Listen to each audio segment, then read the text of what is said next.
O'er better waves to speed her rapid course, the light bark of my genius lifts the sail, well pleased to leave so cruel sea behind, and of that second region will I sing, in which the human spirit from sinful blot is purged, and for ascent to heaven prepares.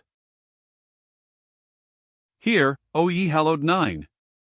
For in your train I follow, hear the deadened strain revive, nor let Calliope refuse to sound a somewhat higher song, of that loud tone, which when the wretched birds of chattering note had heard, they of forgiveness lost all hope.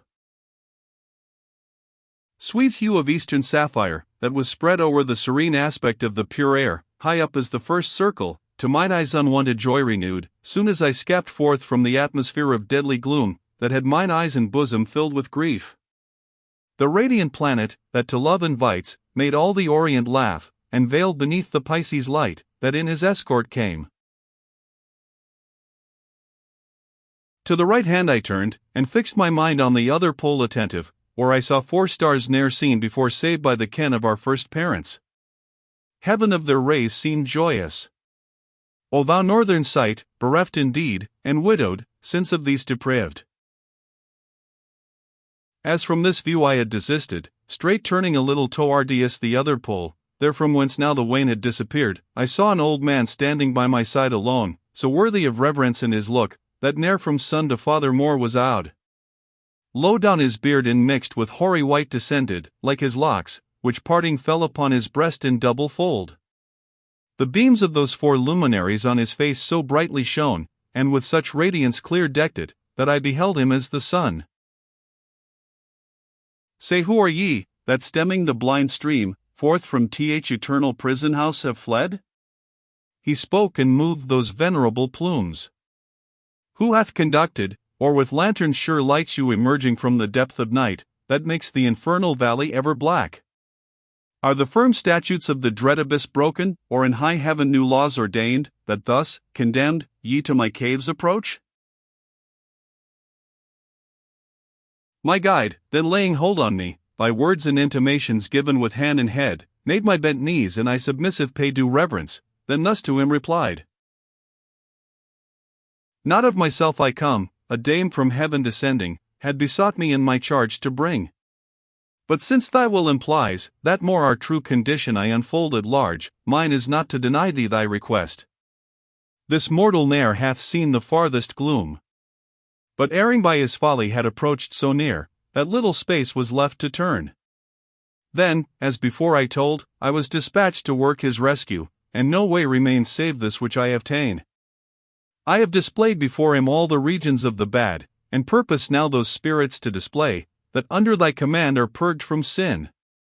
How I have brought him would be long to say. From high descends the virtue, by whose aid I to thy sight and hearing him have led. Now may our coming please thee.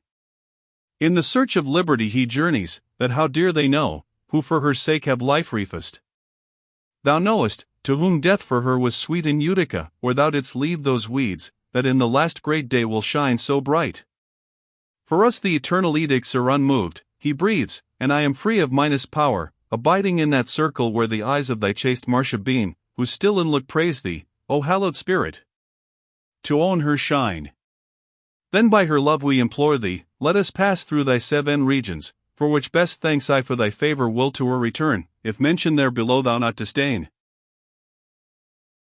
Marcia so pleasing in my sight was found, he then to him rejoined, while I was there, that all she asked me I was fain to grant. Now that beyond the accursed stream she dwells, she may no longer move me, by that law, which was ordained me, when I issued thence. Not so, if dame from heaven, as thou sayest, moves and directs thee, then no flattery needs. Enough for me that in her name thou ask. Go therefore now, and with a slender reed see that thou duly gird him, and his face lave, till all sordid stain thou wipe from thence. For not with eye, by any cloud obscured, would it be seemly before him to come, who stands the foremost minister in heaven. This islet all around, there far beneath, where the wave beats it, on the oozy bed produces store of reeds. No other plant, covered with leaves, or hardened in its stalk, there lives, not bending to the water's sway. After, this way return not, but the sun will show you, that now rises, where to take the mountain in its easiest ascent. He disappeared, and I myself upraised speechless, and to my guide retiring close, toward him turned my eyes. He thus began, "My son, observant thou my steps pursue. We must retreat to rearward, for that way the champion to its low extreme declines." The dawn had chased the matin hour of prime, which death before it, so that from afar I spied the trembling of the ocean stream.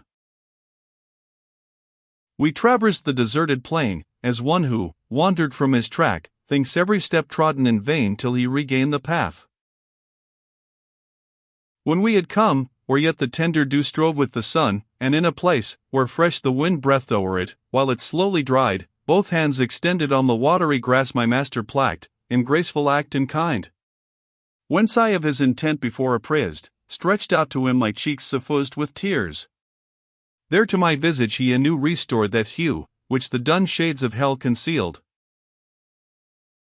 Then on the solitary shore arrived, that never sailing on its waters saw man, that could after measure back his course, he girt me in such manner as had pleased him who instructed, and oh, strange to tell, as he selected every humble plant, wherever one was plucked, another there resembling, straightway in its place arose.